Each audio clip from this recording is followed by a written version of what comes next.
गुरु ज्ञान विभूधर आए, महामंगल मत सब ही उठाए, महामंगल मत सब ही उठाए। निज गुरु ज्ञान विभूधर आए, निज गुरु ज्ञान विभूधर आए। जय जय गुरुदेव, जय जय गुरुदेव, जय जय गुरुदेव, जय जय गुरुदेव, जय जय गुरुदेव, जय जय गुरुदेव, जय जय गुरुदेव, जय जय गुरुदेव। ખરેખર આપણા કલ્યાણ માટે જે કરવાનું હોય કે જીવાત્માના કલ્યાણ માટે જે કરવું જોઈએ એ કરવાને બદલે લોકોને કર્મકાંડમાં રસ છે. બસ જે બ્રાહ્મણ આવે કરીને જતા રહે એટલે અમારી વિધિ પૂરી થઈ ગઈ. શા માટે કરવાનું એ પણ વિચારતા નથી. તો આ પેલા પ્રકારના ગુરુ છે ને બધું આવું કર્મકાંડ કરાવે છે કે તમે આ કર્મકાંડ કરો એનું આ ફળ મળશે. ગેરંટી તો કોઈ નથી હોતી. કર્યું એનું જ ફળ મળ્યું છે કે નહીં એની કોઈ ગેરંટી જ નથી હોતી. ખબર નથી હોતી આપણને કે આપણે કર્મકાંડ કર્યું એનું ફળ મળ્યું. હું જોઉં છું ઘણા લોકો લગ્નની અંદર યજ્ઞ કરે, પછી કોઈ પણ જે માનતા હોય એનો યજ્ઞ કરે, તો પછી એનું દાંપત્ય જીવન સફળ તો રહેવું જોઈએ ને. તોય ઘણી વાર ઘરમાં ઝઘડા થતા હોય છે. એટલું જ નથી, યજ્ઞ કર્યો હોય છતાં પણ છૂટા પડી જાય છે. આ યજ્ઞ કર્યાનું ફળ કેમ ના મળ્યું? એ યજ્ઞ વાળા પાસે જવું જોઈએ કે અમે યજ્ઞ કર્યો છતાં કેમ ઘર ચાલ્યું નહીં? તો યજ્ઞ કર્યો એનું મહત્વ આપણે જાણતા નથી. તો યોગ્ય રીતે યજ્ઞ થયો નથી એટલે જેનું આપણે મહત્વ નથી સમજતા એ કરવાનો મતલબ શું? તો કે બધા કરે છે એટલે આપણે કરવું પડે. એમ લોકો કરે છે બધા કે બધા લોકો યજ્ઞ કરે એટલે આપણે યજ્ઞ કરવાનું. બધા લોકો મરણ પાછળ ખાટલો કાઢે એટલે આપણે આપણા સંપ્રદાયમાં આ પરંપરા એક ઊભી થઈ ગઈ કે નથી કાઢતા એટલે હવે મનમાંથી ભ્રાંતિ નીકળી ગઈ કે આપણે પારાયણ કરવાનું. નહીં તો મનમાં ભ્રાંતિ રહે પારાયણ ભલે કરીએ પણ ખાટલો તો કાઢવાનું છે. કેમ ખાટલો ના કાઢીએ તો શું થાય? તો કે આ બધી વસ્તુઓ તો આપવી જ પડે, નહીં તો હેરાન થઈ જાય. અવગતિએ જાય એવી આ બધી જ ભ્રમણાઓ છે. જે જીવાત્મા ગયો છે એના કર્મ આધીન જ એ ગયો છે. પાછળથી તમે કરો એનાથી કોઈ સદગતિ નથી કે ન કરો એનાથી કોઈ દુર્ગતિ નથી. આપણે તો સારું કામ એ કરવાનું કે જેનાથી સમાજને લાભ છે, પરિવારને લાભ છે, જેનાથી લોકોનું કલ્યાણ થાય. એ જ ઉદ્દેશ છે. પ્રાર્થના ઉપાસના શા માટે? એ કઈ મરણની કર્મકાંડની વિધિ નથી. આપણા કલ્યાણ માટે જે રોજ કરવાનું છે એ જ આપણે કરીએ છીએ. નવું કશું જ નથી. આ કોરોનાની અંદર ક્યાંય આ પારાયણો થતા નહોતા તો મેં તો સંદેશ મોકલ્યો હતો કે કદાચ પારાયણ ન કરી શકો, કોઈ આવે નહીં, સંતો સગા સંબંધીઓ ના આવે તો ઘરના સભ્યો બેસીને પણ પ્રાર્થના ઉપાસના તમે કરજો, પારાયણ જ થશે. કઈ નવું નથી કશું. અને ગ્રંથ વાંચજો અડધો કલાક એટલે સત્સંગ થઈ જશે. અને પૂર્ણાવતીની આરતી કરી લેજો પરિવારના સભ્યો તો પારાયણ થઈ જશે. બીજું કંઈ કરવાની જરૂર નથી. પણ જ્ઞાન માર્ગ છોડીને લોકો સમજણ વિના અજ્ઞાનતાથી કઈ પ્રકારના કર્મકાંડ કરતા હોય છે. આ ધાર્મિક વિધિ વિધાન જે આપણા કલ્યાણ માટે હોય કરવું જોઈએ. એ સિવાય ના જે કર્મકાંડ છે કે એના ફળની કોઈ ગેરંટી જ નથી. તમે કરો એનું પરિણામ અવશ્ય મળવું જ જોઈએ તો જ એ કરવું જોઈએ, નહીં તો કરવાનો કોઈ અર્થ નથી. આ તો કે છે અનુમાનથી કે છે તમે આ કરો કદાચ મળી જાય એમ. એની ખબર નથી કે આ કરવાથી જ મળ્યું છે. એ તો મળવાનું હોય અને યોગ થાય. ઘણી વાર લોકો બીમાર હોય દોરા બંધાવે, એક જગ્યાએ દોરો બાંધે પછી સારું ના થાય એટલે બીજી જગ્યાએ જાય, બીજી જગ્યાએ જાય એટલે પેલો પણ બાંધેલો જ હોય પછી બીજો બાંધે. આવું ચાલે ખરું. પછી પાછું ત્યાં સારું ના થાય તો ત્રીજી જગ્યાએ એટલે ગળામાં બે ચાર ભેગા થઈ જાય. પછી ગમે ત્યારે સારું થાય પછી સમજવાનું હું કયા દોરાથી સારું થયું, તો બધા ભેગા થયા ને સારું થઈ ગયું, નહીં તો ના થાય. કોઈ એકલા દોરાથી સારું ના થાય, બધા ભેગા થયા ને એમાં સારું થઈ ગયું. સારું થવાનું કારણ આપણને મળતું જ નથી. એટલે જ્યારે પણ આપણે મુશ્કેલી આવે ત્યારે પાછી આ જ લાઈન ચાલુ કરવાની. અત્યારે જ્યોતિષો તમને 200% ગેરંટી આપે, બોલો એ કે કોઈ પણ સમસ્યા 200% ગેરંટી, બોલો.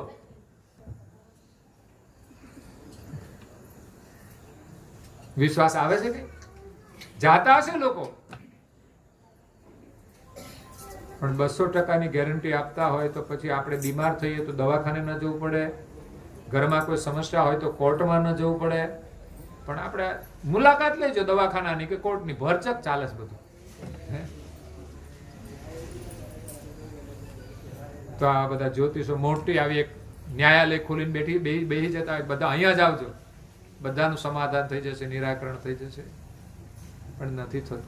ઠીક છે, જ્યોતિષ વિજ્ઞાન પ્રમાણે કંઈક સંકેત મળે છે ને, એના વિધિ વિધાન કરે તો કંઈક ટકા પરિણામ મળતું હશે. પણ બાકી 200%ની વાત કરે આપણે તો 100%માં બધું આવી જાય. 200% હું કામ આ લાલચ જ આપવાની, બીજું કઈ. 200% કહેવાનો મતલબ શું? લાલચ. બાકી 100%માં પર્યાપ્ત છે ને. 100% એટલે સંપૂર્ણ કામ થઈ જાય એને 100% કહેવાય. પછી 101% આપણે કેવું ના પડે. તો વિશ્વાસનો અભાવ હોય ને એટલે કેવું પડે 101% થઈ જાય તમારું કામ. આ વિશ્વાસ આપવા માટે છે. એમ પેલા 200% આપણને લાલચથી ફસાવે છે. 200% જ્યોતિષ એક વિજ્ઞાન છે. અમુક સંકેત તમને કરે દુઃખના કારણો અને નિરાકરણ બતાવે, પણ એને તો મતલબ પોતાના કાર્યથી છે. એટલે કર્મકાંડથી પણ આ જીવાત્માનું કલ્યાણ નથી થતું. કે હું કોણ છું એની ઓળખ નથી થતી. એ તો ગુરુ જે આપણને માર્ગ બતાવે કે આ શરીરમાં તમે કોણ છો, એક વિજ્ઞાન અનુસાર બતાવે કે આ શરીર કેવી રીતે ચાલે. કરંટ આવ્યો ક્યાંથી?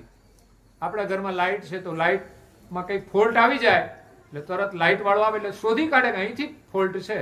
કારણ કે મેઇન પાવર ક્યાંથી આવે છે ત્યાંથી એ તપાસ કરે કે અહીં તો બરાબર આવે છે, અહીં તો બરાબર આવે.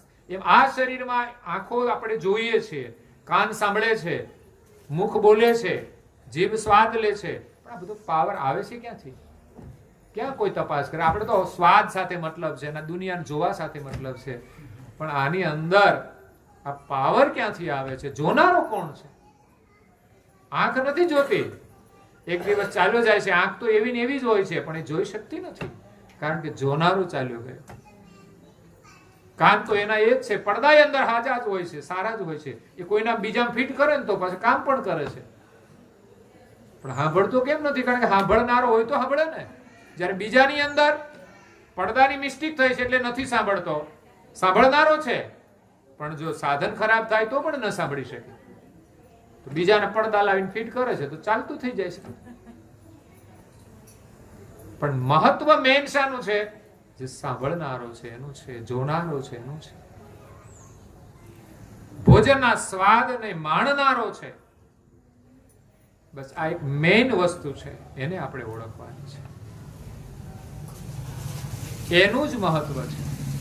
પણ આપણે શરીરને એટલું મહત્વ આપી દીધું છે કે ખાવાનું જોઈએ, કપડાં જોઈએ, રહેવાનું મકાન જોઈએ, આ 3 વસ્તુ પર્યાપ્ત છે. ટીવી જરૂરી છે ભાઈ? કદાચ તમારો વ્યવસાય હોય એના માટે સાધન જરૂરી હોય તો તમે વાપરો. મોબાઈલ જરૂરી છે વાત કરવા માટે, પણ અત્યારે તો બિનજરૂરી લોકોએ એન્ડ્રોઈડ ફોનમાં મોબાઈલ જોઈએ અમારે બધાને. કેમ? તો કે બધું જોવા જોઈએ અંદર, સમય પસાર કરવા માટે, બગાડવા માટે, બીજું કઈ નહીં. આ બિઝનેસ જેનો હોય એને બિઝનેસ માટે જરૂરી મેસેજો કરવાના હોય, એનો ઉપયોગ કરવાનો હોય તો બરાબર છે. બાકી ઘરમાં લોકો નવરા જ હોય એ લોકોને ક્યાં એન્ડ્રોઈડ જોઈએ? પણ ના કે છે અમારે જોઈએ મનોરંજન માટે, ટીવી જોઈએ.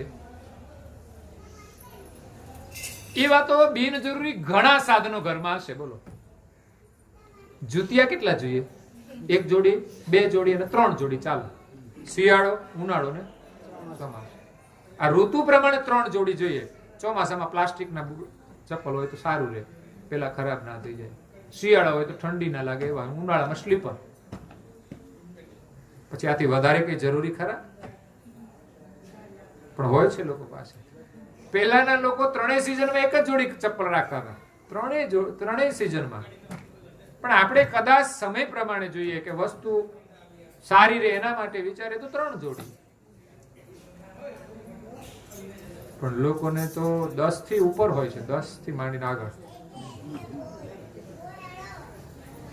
આ શાને મહત્વ છે? શરીરને જ મહત્વ છે. આટલી બધી જોડી કેમ જોઈએ? તો કે જેવા કલરના કપડા પહેર્યા હોય, જુતિયાનું મેચિંગ થવા માંડ્યું. વિચાર તો કરો, જુતિયાના મેચિંગની કોઈ જરૂર જ નથી હોતી ને. હે, માનો કે તમે જુતિયાનું મેચિંગ કરો, એ જુતિયા પહેરીને જાઓ અને એમાંય કોઈ લઈ ગયું તો તમારે મેચિંગ વગર જ આવવું પડે ને.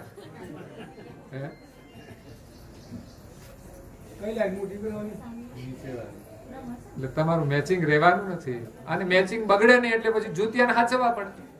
એટલે પૂજા સ્મરણ ને આ તો બધું જુતિયાનું જ કરવાનું. હે, મારા જુતિયા કોઈ લઈ ના જાય એટલે ભેગા ને ભેગા ફેરવવાના.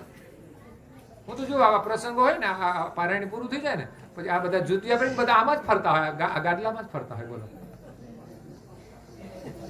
મેં કે જરાક વિચાર કરો તમે.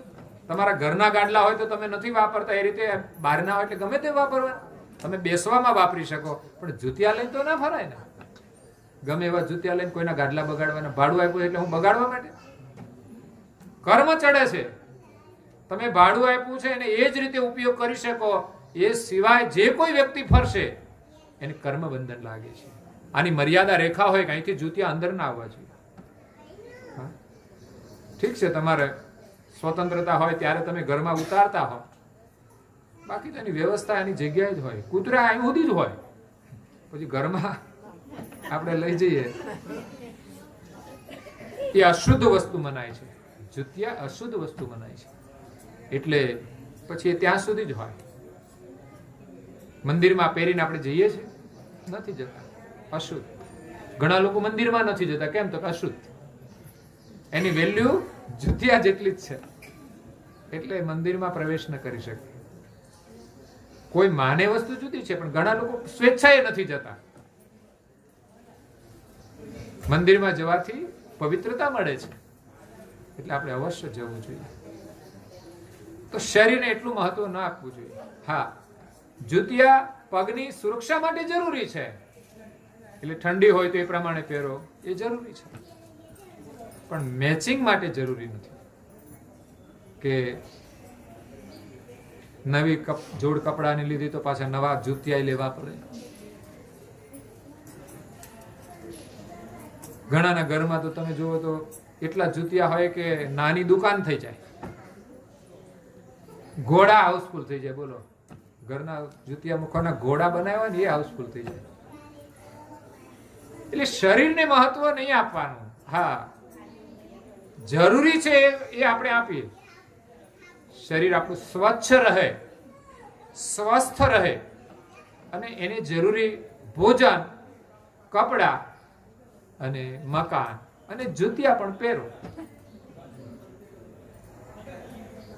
બાકી ન હોય તો વાંધો કશો આવે. એક બેન બાબા છે, આપણા દેશમાં આવ્યા છે સ્વિટ્ઝરલેન્ડ થી. સ્વિટ્ઝરલેન્ડ ની અંદર પોતે તો સુખી ને સંપન્ન, પોતે એક ડિઝાઇન એન્જિનિયર હતા, પણ બાળપણથી એની માતા યોગ કરાવતી અને ધ્યાન કરાવતી, એમાંથી એને ભારતની સંસ્કૃતિનું આકર્ષણ થયું. યોગ માટે ભારત દેશ એ પ્રધાન છે, એની અંદર યોગનું વિશેષ મહત્વ. વિદેશમાં કરે છે લોકો, પણ અહીંયા ધ્યાન સાધનાનું મહત્વ વધારે છે. તો એની ઈચ્છા થઈ કે મારે ભારતમાં જવું છે. ભારતના મીડિયાના માધ્યમથી આ બધો યોગનું મહત્વ જાણ્યું, એટલે પોતે એક સંસારના ભોગનો ત્યાગ કરીને એક યોગીના રૂપમાં એ ઘરેથી નીકળી જાય છે. માત્ર 2 જોડી કપડાં, એક થેલો જેમાં પીવાનું પાત્ર હોય, જરૂરી વસ્તુ હોય, અને ઉઘાડા પગે નીકળી જાય છે. એના પગમાં જૂતિયા પણ નથી. આપણે તો ઘરમાં બધી વ્યવસ્થા હોય છતાં પણ સુખી નથી. ઘર છોડીને નીકળવું સહેલું નથી. બપોરે ભૂખ લાગે, શું કરશો? રાત્રિ પડી જશે, ક્યાં રોકાશો? ઠંડી લાગશે તો શું કરશો? આ બધી સમસ્યાઓ હોય છે. અને કોઈ ચોર, લૂંટારા, ડાકુ પણ મળી જાય, કોઈ માર પણ મારે. સ્વિટ્ઝરલેન્ડ થી ભારત આવતા વચ્ચે 10, 12, 15 દેશ આવે છે. એમાં ઘણા આતંકવાદીઓનો દેશ છે. અને એક દેશમાંથી બીજા દેશમાં જવાની પરમિશન એ પણ લેવી પડતી હોય છે. એમ જ કોઈના દેશમાં પ્રવેશ ન મળે. પોતાના દેશમાંથી નીકળી ગયા, એક જ દેશની પરમિશન લઈ, બીજા દેશમાં રહ્યા, ત્યાંથી પછી આગલા દેશની પરમિશન લીધી, જે દેશમાં જવાનું હોય. 4 વર્ષે ભારત પહોંચ્યા, ચાલતા ચાલતા ચાલતા. નહીં તો પ્લેનમાં બેસી ગયા હોય તો સીધા ભારતમાં આવી જાય. પણ એને પેદલ યાત્રા કરી છે, ત્યાગની યાત્રા કરી છે. અને આપણને તો જુતિયામાં સંતોષ નથી. આ તો કોઈ જીવન છે? કપડામાં સંતોષ નથી. કેટલી જોડી કપડા જોઈએ? આત્મા માટે જીવો, માત્ર શરીર માટે નહીં. જરૂરી છે એટલા ચોક્કસ તમે લો. અને વિચાર કરો કે ઘણાની પાસે તો પહેરવા પૂરતા કપડા નથી, અને આપણી પાસે જરૂર કરતા પણ વધારે છે. અને માત્ર પ્રદર્શન માટે પહેરીએ છીએ, પ્રદર્શન માટે, દર્શન માટે નહીં. એટલે શરીર માટે નથી જીવવાનું. ઘર બનાવીએ તો એની અંદર વ્યવસ્થા પણ આપણા જરૂર પૂરતી હોય, સિવાય આત્મા માટે સમય કાઢો. જ્યારે શરીર માટેની જરૂરિયાત એટલી બધી વધતી જાય છે કે માણસ જીવનભર પોતાના કલ્યાણ માટે સમય નથી કાઢી શકતો. વસ્તુઓ લાવે અને એને હાચવા કરે, ઉપયોગ કરે કે ન કરે, પણ એમાં એનું જીવન પૂરું થઈ જાય છે. કાં તો વસ્તુઓ લાવે, એના માટે લડે. તો આત્માનો યોગ કરવાનો છે કે આત્માની ઓળખ કરીએ, અને આ જગતના જે સર્જનહાર કૈવલ છે એની સાથે આપણી એકતા કરવાની છે. અહીંયા નારણદાસજી મહારાજ કહે છે, જજ્જા જોગ નિજ ગુરુ સે કરના, અવર ઉપાધિ સબ પર હરના. બધી ઉપાધિ છોડો સંસારની, એને સોંપી દો તમે. એકવાર જીવનનું સુકાન ગુરુ મહારાજને આપી દેશો, તમારા જીવનમાં કોઈ ચિંતા જ નહીં રહે. આ તો વ્યર્થની ઉપાધિ માથે લઈને ફરીએ છીએ.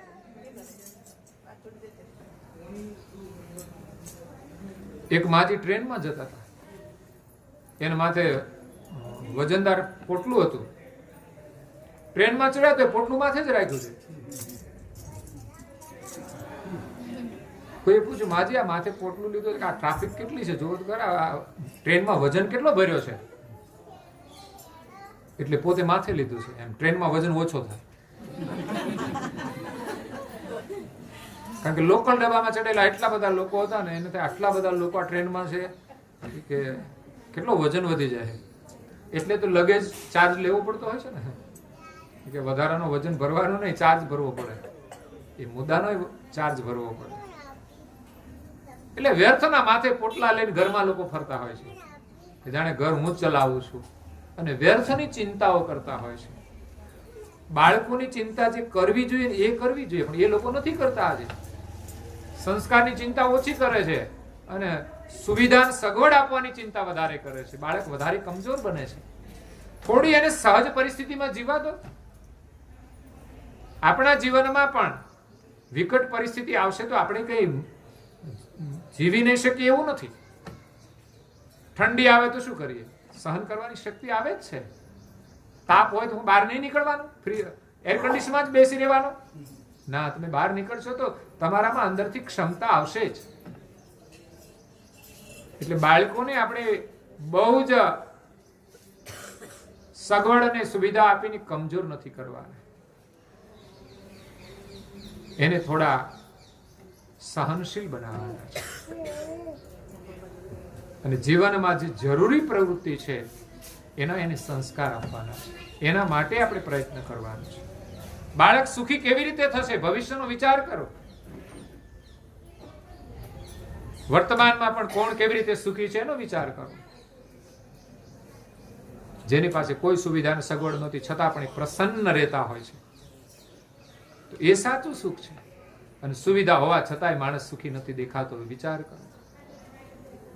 ઉદાસીનતા હોય છે, ચિંતા હોય છે, હોય છતાં બીજી ચિંતાઓ લઈને ફરતા હોય છે. એને સુખી કરવા કેવી રીતે? જેની પાસે કંઈ નથી, સાંજનું ભોજન જેની પાસે નથી છતાંય ચિંતા નથી, એને સાંજે ભોજન મળી જાય છે. નથી મળતું તો ચલાવી લે છે. બોલો, એ જ શક્તિ ભગવાન આપે છે. પણ ભિખારી થઈને નથી ફરતા. પોતાના જીવનનો કોઈ ઉદ્દેશ હોય છે, એ પોતે ત્યાગ લઈને ફરતા હોય છે. તો જીવનમાં કોઈ શ્રેષ્ઠ કાર્ય કરતા હોય છે. પરમેશ્વરનું સ્મરણ કરવું એ કોઈ સામાન્ય કામ નથી. મોટા બિઝનેસમેન કરતા પણ મહાન કાર્ય છે. એટલે તો એને ખાવાની ચિંતા નથી હોતી. અને મોટા બિઝનેસમેન હોય છે ને એને ચિંતા હોય છે બહુ. કારણ કે હાઈફાઈ જીવન કરી દીધું, વાઈફાઈ જીવન કરી દીધું. હવે કમાઈ નહીં તો ઉપાધિ ખરી કે નહીં? રોજનો જે ખર્ચો થઈ ગયો એનાથી ઓછો ખર્ચો ચાલે નહીં. એથી નીચે જીવન જીવી જ ન શકે. એટલે કાયમને માટે એને બોજ લઈને ફરવું જ પડે. મંદી આવે એટલે એને ઉપાધિ થાય. એટલે આપણે જીવનની બધી જવાબદારી પરમ ગુરુને સોંપીને એમના વચન અનુસાર જીવીએ. પછી એવું નહીં કે ભાઈ રસોડું તો પરમ ગુરુ બનાવી દે, એવી જવાબદારી નથી સોંપવાની. આપણી ફરજ આપણે નિભાવવાની છે. પણ વ્યર્થની ચિંતાઓ જે કરીએ છીએ ને એ ચિંતા નહીં. મહેનત કરો જરૂર, સંસ્કાર માટે પુરુષાર્થ કરો. પછી તમારી ભવિષ્યની જે ચિંતા છે ને એ નહીં રહે. આજે લોકોને એક ચિંતા છે છોકરાના સંબંધો કરવાની. દરેક લોકોને ત્યાં છોકરા કુંવારા હોય ને એટલે એક જ ફરિયાદ હોય, અમારા છોકરાનો સંબંધ થઈ જાય. થઈ જશે, કોઈને કઈ ગોઠવાઈ જશે વહેલા મોડું. પણ ચિંતા કેમ છે તમને? કઈ સંસ્કારનો અભાવ છે માટે? બાકી સંસ્કાર સંપન્ન છોકરાઓ હશે અને સંસ્કાર સંપન્ન દીકરીઓ હશે, એના સંબંધો થઈ જવાના છે. સમાજમાં થોડી પ્રતિષ્ઠા હોવી જોઈએ. સામાજિક વ્યવહારો શા માટે છે? તમારા વ્યવહારથી તમારા બાળકોના સંસ્કારની ઓળખ થાય છે અને એના સંબંધો ગોઠવાય છે. માણસોનું મહત્વ છે. એકબીજાનું માણસ કામ ક્યારે કરે? એકબીજા સાથેનો વ્યવહાર હોય તો. નહીં તો બધા જાણતા હોય પણ કોઈ આગળ ન ચાલે. અત્યારે સંબંધોમાં કોઈ આગળ નથી ચાલતું. કેમ? તો કે ક્યારે ગાડી ખાડામાં પડે તરત આપણી પાસે આવશે. એ સમસ્યાઓ છે. નહીં તો સંબંધો ગોઠવાય.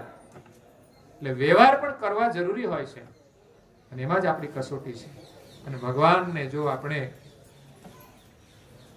સમર્પિત થઈને જીવન જીવીશું તો આપણી ચિંતા નહીં રહે. એના પ્રમાણ છે. નરસિંહ મહેતા સંસારમાં રહેતા હતા, એને પણ પરિવાર હતો, પણ એને ઘરની ચિંતા બહુ નહીં કરી. સામાન્ય ઘરે આવે બસ જે થાય એટલું કામ કરે, બાકી ભગવાનનું ભજન જ કરે. એને એના ઉપર ભરોસો હતો. ઘરવાળા ઘણું લડે અને અત્યારે તો ઘરવાળા લડે તો હામાં થાય. ત્યારે એ તો બધું સ્વીકારી લેતા હતા. પાછું સ્વીકારવું તો પડે ને. આપણે ભગવાનનું ભજન કરવું છે, પછી ઘરવાળા કશું કે તો એને સ્વીકારી લેવું પડે. તો એ બધું સ્વીકારી લેતા હતા અને જે પરિસ્થિતિ હતી એમાં એ જીવતા. એમને એક દીકરો હતો, એક દીકરી હતી. દીકરાનું નામ શામળિયો હતું, દીકરીનું નામ કુંવરબાઈ હતું. ઘરની પરિસ્થિતિ તો ગરીબ જ હતી, ખાવાના કોઈ ઠેકાણા નહોતા. દીકરા દીકરીઓ મોટા થઈ ગયા તો સમય આવે શામળિયાનું માગું પણ આવી જાય છે, સંબંધ જોડાય છે, ધામધૂમથી લગ્ન થાય છે. જેવા લગ્ન કોઈ અમીર માણસ ન કરે એવા એના લગ્ન થયેલા, એમ કહે છે ઇતિહાસ. અને કુંવરબાઈનું મામેરું, એના ઘરમાં કઈ વ્યવસ્થા નહોતી, પણ એનું જે ભજન કરતા હતા એને એમ થયું કે મારી દીકરી છે, જેમણે પોતાનું જીવન એને આપી દીધું છે, એટલે એનો પરિવાર છે એમનો થઈ જાય છે. એટલે એમની જવાબદારી બને છે. જે આખા બ્રહ્માંડનું પોષણ કરતા હોય, એના માટે તો આ બધા કામ સામાન્ય હોય છે, પણ આપણે એમ ના થઈ જવું પડે, ત્યારે આપણું કામ એ કરે છે. બાકી દેખાદેખી વાળી ભક્તિ કરી એમ કામ આપણા નહીં થાય. સંપૂર્ણ વિશ્વાસ એનામાં જોઈએ, સંપૂર્ણ ભરોસો જોઈએ. એટલે નારણદાસજી મહારાજ કે એવા પરમ ગુરુ સાથે યોગ કરો, બધી ઉપાધિ છોડો. જોગન કી જુગત કહું મજબૂતા, શુદ્ધ સ્નેહ ગ્રહે હોય અવધૂતા. આ યોગ કરવાની યુક્તિ, પરમ ગુરુ સાથે યોગ કરવાની એક સરળ યુક્તિ નારણદાસજી મહારાજ બતાવે છે, પણ એને મજબૂત રીતે આપણે પાલન કરવું પડશે. યુક્તિ છે સરળ, જોગન કી જુગત કહું મજબૂતા, અને મજબૂત રીતે કહે છે. આ યુક્તિ પણ એક મજબૂત છે. જે યુક્તિનું પાલન પણ કરવા માટે આપણે મજબૂત રહેવું પડે, એમાં છૂટછાટ રાખીએ તો ના મેળ પડે. શુદ્ધ સ્નેહે ગ્રહે હોય અવધૂતા. આ યુક્તિને જો તમે શુદ્ધ સ્નેહથી ગ્રહણ કરશો તો તમારી સંસારના દુઃખોમાંથી મુક્તિ થઈ જશે, 84 માંથી મુક્તિ થઈ જશે, અને અખંડ સુખની પ્રાપ્તિ થશે. યુક્તિ મહત્વની છે. ભક્તિ તો બધા કરે છે, પણ જો જીવનમાં સાચી યુક્તિ નહીં મળે તો મુક્તિ નહીં થાય. યુક્તિપૂર્વક કાર્ય કરવાથી આપણને સફળતા મળે છે. ટેકનિક મહત્વની છે, યુક્તિ મહત્વની છે. એક શેઠ હતા, પોતાની પેઢી ચાલતી હતી, સારું કમાતા હતા, સુખી હતા, સંપન્ન હતા. પરિવારમાં એક દીકરો હતો, એ પણ ધીમે ધીમે ભણે છે, મોટો થાય છે.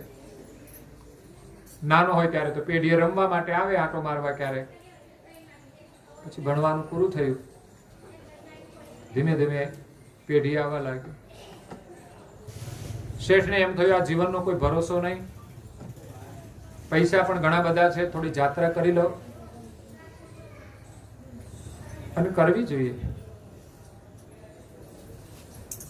જીવનમાં ધર્મસ્થાનોની અંદર પણ જવું જોઈએ.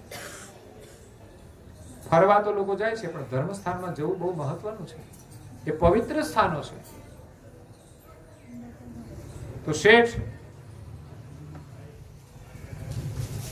ધર્મમાં બહુ માનતા હતા. એમણે પોતાના ઘરની આગળ એક પોતાના ઈષ્ટદેવનો એક મંદિર બનાવેલું હતું. ઘરમાં નાના મંદિરો તો હોય, પણ એમણે તો શિખર વાળું મંદિર ઘરમાં બનાવેલું. એટલા માનવા વાળા કે ત્યાં જઈને એકાંતમાં એ પ્રાર્થના કરતા, પૂજા કરતા. આપણા ઘરમાં મંદિર ક્યાં જોઈએ? જ્યાં આપણને સાધના કરવાનો એકાંત મળે. ઘણા લોકો પૂછે મંદિર ક્યાં રાખવાનું? મંદિર મેં કે જ્યાં ટીવી હોય ત્યાં જ મંદિર રાખવાનું. ટીવી ગમે ત્યાં રાખજો, ખૂણામાં. સીડી નીચે ખૂણો હોય ત્યાં ટીવી મૂકી દેવાનું. મંદિર તો આમ જ્યાં ટીવી ની જગ્યા નક્કી કરે ને એ જ જગ્યાએ મંદિર જોઈએ. કારણ કે ટીવી એવી જગ્યાએ બધી જગ્યાએથી લોકો જોઈ શકે. એમ ભગવાન ત્યાં બિરાજમાન હોય કે બધી જગ્યાએથી લોકો પ્રાર્થના કરી શકે, બેસી શકે, એના દર્શન કરી શકે.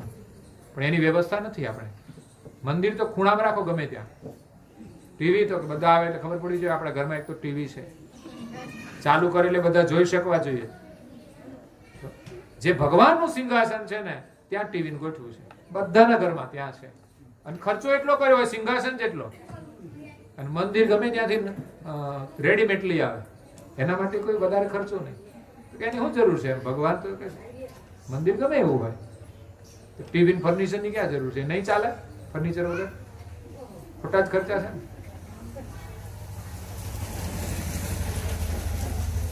ટીવી તો ગમે ત્યાં મૂકી શકાય, પણ મંદિર આપણું એવી જગ્યા હોવું જોઈએ કે આપણા ઘરમાં કોઈ આવે ને મહેમાન, એને પેલા દર્શન આપણા ઈષ્ટદેવના થવા જોઈએ. જ્યાં સુધી બેહે ત્યાં સુધી નજર જ્યાં સુધી કરે, જેટલી વાર કરે એટલી વાર દર્શન થવા જોઈએ. એ વ્યવસ્થા હોવી જોઈએ.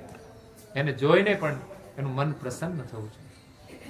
શેઠે તો શિખરબંધ મંદિર બનાવ્યું, સરસ, ઉપર કળશ હતો.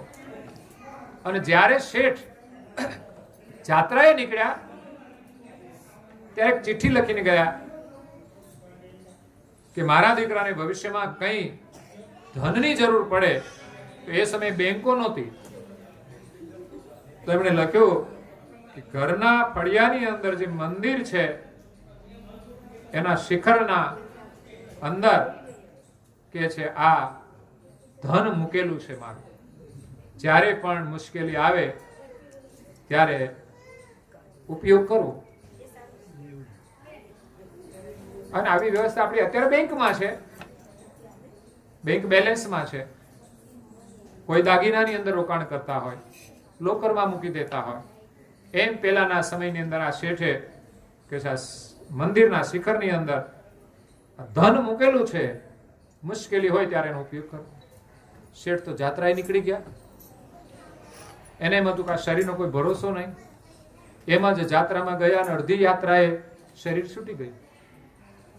કામ તો ઘણું સારું થયું, યાત્રામાં ગયા અને શરીર છૂટી ગયું, એ તો શુભ કહેવાય. પછી દીકરાને સંદેશ મળ્યો એટલે બાપુજીને ઘરે લાવ્યા, એની અંતિમ વિધિ કરી. હજુ છોકરાએ કઈ પેઢી સંભાળી નહોતી એટલે અચાનક પેઢીનો વ્યવહાર એના હાથમાં આવ્યો. બહુ સમજણ ના પડે. પછી તો બધા મુનિમ હોય ને એ વહીવટ કરતા હોય, જૂના હોય એટલે એને તો બધી ખબર જ હોય. બાકી જમા ઉધારની તો આને કઈ ખબર ના હોય, લીધા દીધા ના હોય. એટલે છોકરાએ વહીવટ સંભાળ્યો. કોઈ આવે પૈસા લેવા માટે તો લખી નાખે ખાતામાં, કોઈ આપવા માટે આવે તો જોવે ખાતા એના ચોપડા ફેરવે. છોકરાને બહુ ખબર ના પડે એટલે મુનિમો બધા હોશિયાર, એટલે એમનું ઘર ભરવા માંડ્યા અને ધીમે ધીમે ધંધામાં નુકસાની થવા માંડી. છોકરાને તો ખબર ના પડે. અત્યારે તો શેઠ ઘણા હોય એવા તોય હાજરમાં મુનિમ હોશિયાર હોય તો એમાંથી ચોરી કરી લેતા હોય છે. ચોરી ક્યાં ના થાય? કોઈ ક્ષેત્ર એવું નથી ચોરી ના થાય. બોલો, ઘરમાં મીટર લીધો તેમાંથી લોકો ચોરી કરે. લોકોને ટેકનિક આવડી જાય છે. ચોર લોકોને ચોરી કરવાની ટેકનિક હોય છે કે કેમ ચોરી કરવી. ગમે તે ક્ષેત્રમાં જાય, લોકો શાકભાજી લેવા જાય તોય એવું કરે. બોલો, પેલા શાકભાજી વાળાને ખબર ના પડે એમ રીંગણા વધારે નાખી દે અંદર. આમ તોલમાં બરાબર આપ્યા હોય, નમતા આપ્યા હોય તો 2 રીંગણા વધારે નાખે. હું જરૂર છે ભાઈ? મફતના ખાવાની જરૂર હું છે? પેટમાં દુખાવા ન થાય તો શું થાય? એ જ રીંગણા ઉભા થાય. બોલો, અને ભીંડો તો પચે જ નહીં વધારા, અને કાં તો એઠવાડમાં જાય. તમે જોજો, ખાય નહીં ઘરમાં. કેમ તો વધારાના રીંગણા આવ્યા એમાં હવાદું શું હોય? એ ઘરવાળાને કઈ મેળ મન લાગે કે ના લાગે એ ઓછું ખાય ને પછી રીંગણા એટલા જ વધે. 2 રીંગણા મફત ના લાવ્યા, કામ શું લાગ્યા? એ બેન પાછા વળી બહુ લોભી હોય તો કે હાંજે ખાઈશું. એ પછી બીજા દિવસે માંદા પડે. કેટલો ટેક્સ લાગે વિચાર કરો. 2 રીંગણાનું પરિણામ કેવું આવે? એ બીમાર પડે એટલે 100 રૂપિયા, 200 રૂપિયા, 300 રૂપિયા જેવો ટેક્સ લાગે એ પ્રમાણે ખર્ચો થઈ જાય. મફતની કોઈ વસ્તુ પચતી જ નથી અને લેવી પણ નહીં. પ્રમાણિકતા રાખો કે એમને આમ આપણી નજર સામે પૂરતા રીંગણા આપ્યા છે. આ શાકભાજી વાળા દગો કરે તો પછી એને ભોગવવું પડે. એ હળેલા રીંગણા નાખી દે, આમ આમ તોલ હરખો કરવાનો છે ને, 1-2 રાખ્યા જ હોય એમણે. એને ખબર હોય ને આ નકામા છે એટલે કોઈ જયારે આવે ને ત્યારે આમાં આમ કરી તોલ હરખો કરવા નાખી જ દે. ઘણી વાર સફરજન હોય, ડાઘા વાળું હોય ને, એક બાજુ એને અંદર સાઈડમાં ડાઘો રાખ્યો હોય, પેલા તો બહાર ઉભા હોય એટલે તોલ હરખું કરવા માટે એ સફરજન મૂકી જ દે એમાં. આપણે ઘરે આવે ને ત્યારે ખબર પડે કે આ ક્યાંથી આવી ગયું, પણ એની ચાલાકી હોય, એમાં કોઈ લાભ ના થાય. હા, એ જે ખરાબ હોય ને એનો ઓછો ભાવ રાખીએ ને મૂકી દેવાય, જેને લેવું હોય લે, તમને તમારો લાભ મળી જ જશે. આવી નીતિ હોય ને ત્યારે જીવનમાં સુખ મળે, બાકી સુખ મળશે નહીં. બંગલો થઈ જાય તો શું? બંગલો થાય ડાયાબિટીસ હોય, ખાવાની મજા ક્યાં રહે? બીપી થઈ જાય, શ્વાસના પંપ વારે વારે મારવા પડે. આ બધી મજા જ ક્યાં છે? આમાં કર્મના ફળ તો ભોગવવા જ પડશે. એટલે બહુ પૈસાની પાછળ દોડવું નહીં. પૈસા કમાવા માટે મહેનત પૂરી કરવાની અને કમાવ એમાંથી એનો ઉપયોગ યોગ્ય રીતે કરવો. કે આપણે મહેનત કરીને કમાયા છે, ગમે ત્યાં ઉડાડી નહીં નાખો. એટલે શેઠે પોતાના બાળક માટે થોડી સંપત્તિ ભેગી કરેલી. જાત્રામાં ગયા પછી મૃત્યુ પામ્યા અને એની અંતિમ વિધિ કરી દીધી. આ બાજુ બધા મુનિમો ખબર પડી કે આ છોકરાને બહુ ખબર પડતી નથી, એટલે બધા પોતાનું ઘર ભરવા માંડ્યા અને ધીમે ધીમે પછી છૂટા થઈ જાય. એમાં એક મુનિમ થોડો પ્રામાણિક હતો, વૃદ્ધ ઉંમરવાળો હતો, એ રહ્યો એક છેલ્લે. એ તો બીજું શું કરે, છોકરો જ્યારે રોડ ઉપર આવી ગયો અને બીજા બધા લોકો પૈસા લેવા આવે ઉઘરાણીના, પણ કાઢવા ક્યાંથી? કે કોઈના આવે તો હું તમને આપું. એમ કરતા કરતા બધાના ખાતા જોવે, ખાતા વહી જે ચોપડો હતો એમાંથી એક ચિઠ્ઠી નીકળી. એમાં લખ્યું હતું કે જ્યારે મુશ્કેલીનો સમય આવે ત્યારે આ ધનનો ઉપયોગ કરવો, અને આ ધન કે છે આ મંદિરના શિખરમાં મૂકેલું છે. અને છોકરાની અંદર ચેતના આવી. એમણે ચિઠ્ઠી લઈને ઘરે એને મમ્મીને બતાવી, તો એને પણ આનંદ થયો કે કંઈક હવે રાહત થશે. એ તો છોકરો ઉપાધિમાં પડી ગયો છે. એટલે છોકરાએ એ મંદિરનો જે કળશ હતો ને એ બહાર કાઢી નાખ્યો. એમાંથી કંઈ મળ્યું નહીં. પછી એને શિખર તોડ્યું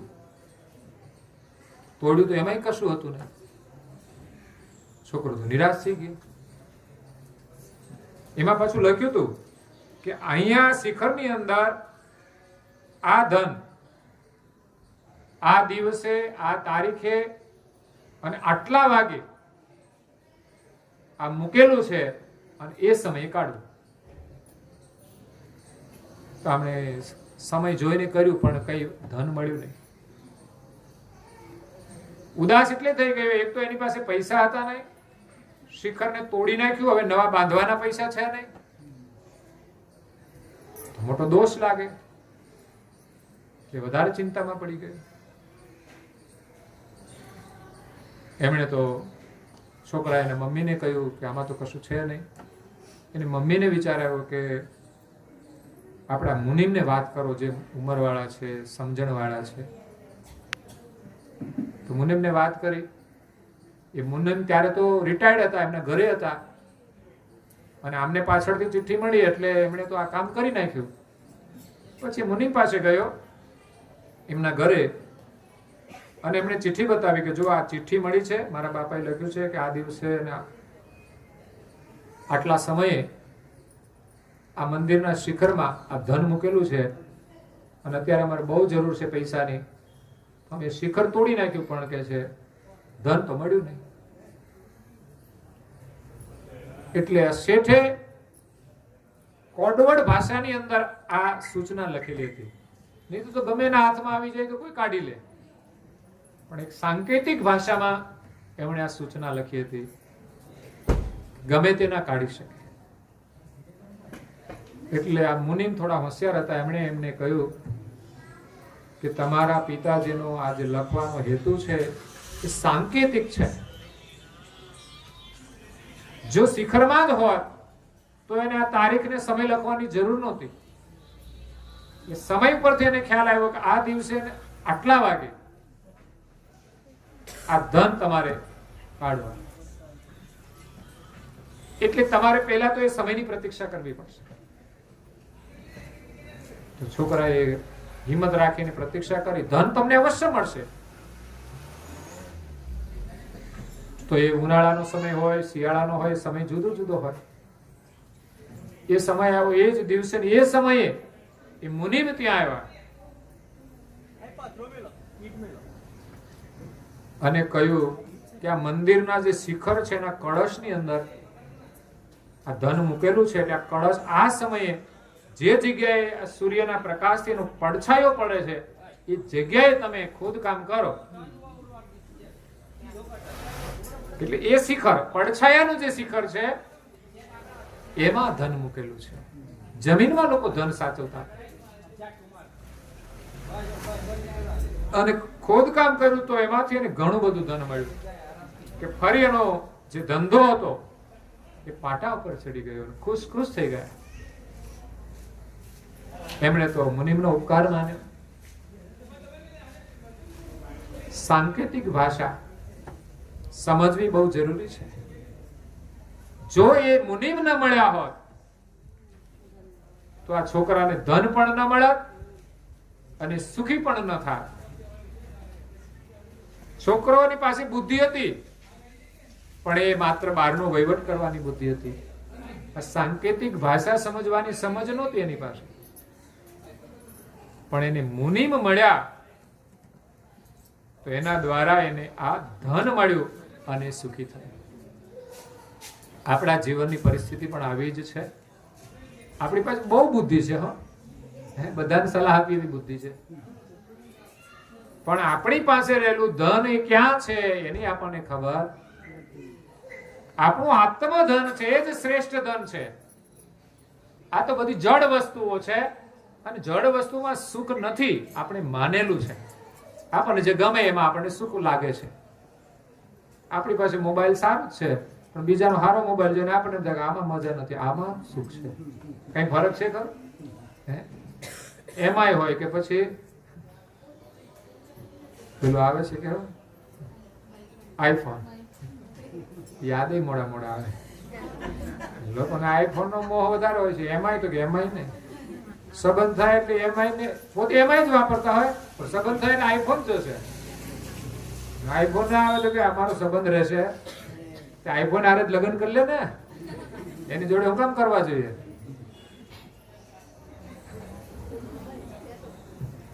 એટલે વસ્તુમાં સુખ નથી, આપણે માનેલું છે. દેખા દેખી આપણે ખોટા પ્રભાવિત થઈને એની પાછળ દોડીએ છીએ. સુખ તો આપણા આત્માની અંદર છે, અને ઘરમાં આપણા સદસ્યો છે ને એની અંદર જે આત્મા છે ને એની સાથે સુખ જોડાયેલું છે. એના શરીરમાં સુખ નથી. જો એમાંય માનીશું ને તો સુખ નહીં મળે. કોઈના શરીરમાં કે કપડામાં કે માથાના વાળમાં સુખ નથી, લોકોને જટામાં સુખ દેખાય. બોલો, એટલે હરખી કર્યા જ કરે. અડધો કલાક એમાં કાઢે, એના કરતા અડધો કલાક પ્રાર્થનામાં કાઢ. તારું સ્વરૂપ કેવું છે એની ખબર પડશે. આ બહારની જટા તો કાલ સવારે ધોળી થઈ જશે, ખરી જશે. મુલાયમ રાખવા માટે જાત જાતના શેમ્પુ વાપરે, પછી ખરવા માંડે, પછી દવા ચાલુ કરે. આમાં આપણો સમય જતો રહે છે. એટલે આ શરીર છે ને દેવળ છે, આ મસ્તક છે ને એનું શિખર છે, અને આની અંદર આત્મા છે ને એ કિંમતી ધન છે. પણ એની ઓળખ કોઈ મુનિમરૂપી સદગુરુ મળશે ને તો થશે. આ સાંકેતિક ભાષામાં ઉપદેશ આપ્યો છે. પરમ ગુરુ કરુણાસાગર મહારાજે આ કોડવટ ભાષામાં ઉપદેશ આપ્યો છે. નારાયણદાસજી મહારાજશ્રીએ પણ આજે ઉપદેશ આપ્યો છે. એ આપણા સ્વરૂપની ઓળખ માટે આપ્યો છે, પણ એને આપણે સમજવું પડશે કે કઈ જગ્યાએ આત્મા નિવાસ કરે છે. આ શરીરને ચલાવે તો છે ને, તો આની ચેતનાના માધ્યમથી આપણે આગળ જઈશું ને તો ખબર પડશે કે આ ચેતના આવી ક્યાંથી. અત્યાર સુધી આમ લોકો એમ માને છે કે આ શ્વાસ છે ને એ જ આપણે છીએ, પણ પરમ ગુરુ કરુણાસાગર મહારાજ કે આ શ્વાસને ચેતન કરનાર ચૈતન અંશ આ મસ્તકની અંદર એના તખત ઉપર બિરાજે છે. તો જ્ઞાન દ્વારા આપણે એની ઓળખ કરવાની છે. એમણે આપણને અમર મંત્ર આપ્યો છે, એમાં શ્રદ્ધા રાખીને જપ કરીશું તો ચોક્કસ એક દિવસ આપણને આપણા સ્વરૂપની ઓળખ થશે. અત્યારે અમર મંત્ર સમજાશે નહીં ત્યાં સુધી ધન મળવાનું, પણ થોડો ગ્રંથોનો અભ્યાસ કરીએ, શ્રદ્ધા રાખીને જપ કરીએ, ધીમે ધીમે એ અમર મંત્ર માત્ર શબ્દોના અર્થથી નહીં પણ આપણા ભીતરની અંદર આપણું જે સ્વરૂપ છે ને એનો અનુભવ થવા લાગશે. અને બધા જ સુખનું મૂળ એ છે. આત્મા વગર કોઈ સુખ જ નથી મળતું. શરીર તો આ પડ્યું, આત્મા ન હોય તો કોઈ સુખ નથી એમાં. પરંતુ બધા જ સુખને માણનારો એ આત્મા જ છે, અને એને આપણે ઓળખવાનું છે. એના માટે ગુરુ કરવાના છે. તો નારાયણદાસજી મહારાજ કહે છે કે ગુરુની સાથે યોગ કરો. પરમ ગુરુ સાથે આપણો યોગ કરવાનો છે. એમણે જે જ્ઞાન આપ્યું છે એ પ્રમાણે આપણે જીવવાનું છે. એ પ્રમાણે જીવીશું તો જ સુખ મળશે, અને અંતે પરમાત્માની સાથે આપણો યોગ થશે. સદગત આત્મા જે શારદાબા છે એની પાવન સ્મૃતિમાં દિવ્ય સત્સંગ પારાયણ થયું. એ જ એમનું એક મોટું પુણ્ય કહેવાય કે સદગત આત્માની પાછળ આવું એક પુણ્યનું કાર્ય થાય. એનું જ પુણ્ય એ સદગત આત્માને મળે છે. એ આત્માની પરમ શાંતિ મળે છે. સાથે સાથે પરિવારને પણ એ માતાના આશીર્વાદ મળે છે. એના બંને દીકરાઓ કિરીટભાઈ અને રાજેશભાઈ આજે એમણે માતૃ ઋણ અર્પણ કરી અને એમના આશીર્વાદ પ્રાપ્ત કર્યા છે. બીજી કોઈ પણ સેવાથી માતૃ ઋણ આપણે પૂરું ન કરી શકીએ, પરંતુ આજે આ સત્સંગનું જે પવિત્ર કાર્ય છે, અમૂલ્ય કાર્ય છે, જેનાથી માતૃ ઋણ તો પૂર્ણ થઈ જાય છે અને વિશેષ માતા પિતાના આશીર્વાદ અને પરમ ગુરુના આશીર્વાદ આખા પરિવારને મળે છે. અને એવા આશીર્વાદ મળે છે કે પેઢી સુધી એમનો પરિવાર આ સંસ્કાર સંપન્ન રહી અને સુખી રહે. આપણી પેઢીમાં આવનાર જે સંતાનો છે એ પણ સંસ્કારી રહે, એવા આશીર્વાદ આ સત્સંગ પારાયણના છે. અને એના દ્વારા એ પરિવાર સુખી રહે અને બધાનું કલ્યાણ થાય. તો આજે સગા સંબંધીઓ પણ આજે સદગત આત્માને શ્રદ્ધાંજલિ આપવા માટે આવ્યા છે. ત્યારે એમને પણ આ સત્સંગનો પ્રસાદ મળ્યો છે, એમને પણ પરમ ગુરુના આશીર્વાદ મળ્યા છે. તો એમનો પરિવાર પણ સુખી થાય, એમને પણ ભાવિ પેઢી સંસ્કારમય બને એવી પરમ ગુરુના શરણમાં પ્રાર્થના સાથે અહીંયા આપણે કથાને વિરામ આપીએ છીએ. અસ્તુ સત્કેવલ સાહેબ આદ્ર સકર સ્વરાજ કરુણેશ કૈવલ કરતા કી જય. શ્રી કૃષ્ણ સ્વામી મહારાજ કી જય. પરમ ગુરુ શ્રીમદ કરુણા સાગર મહારાજ કી જય. પૂજ્ય શ્રી નારાયણદાસજી મહારાજ કી જય. શ્રી સબ કુબેરાચાર્ય મહારાજ કી જય. શ્રી સબ સંતન કી જય. શ્રી સબ દેવન કી જય. શ્રી જ્ઞાન સંપ્રદાય કી શ્રી ગુરુ ગાદી સરસાપુરી કી શ્રી કૈવલ ધામ કી જય. કથા સત્સંગ પુરાવતી કા સત્કેવલ સાહેબ. 3 વાર વંદન કરજો બધા. સત્કેવલ સાહેબ.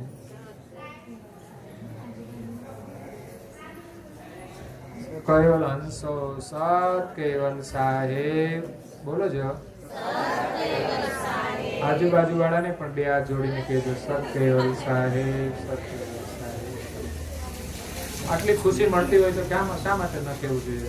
સાચી આપજો પરમ ગુરુએ આત્માને, શાંતિ સાચી આપજો પરમ ગુરુએ આત્માને, શાંતિ સાચી આપજો.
करुणानिधि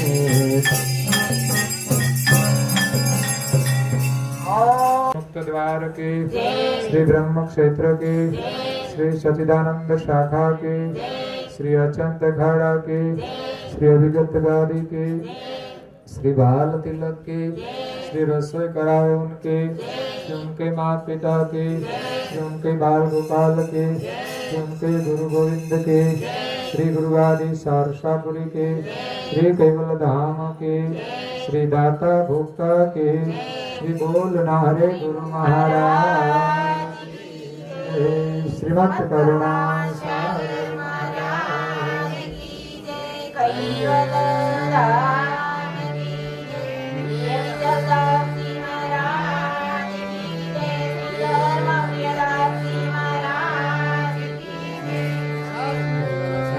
संत मिले सुख उपजे गुरु मिले दुख जाए महिमा महाप्रसाद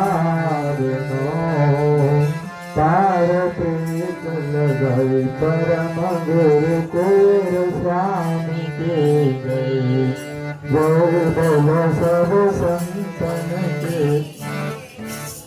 भोजन थाल चढ़ावते का सब केवल साई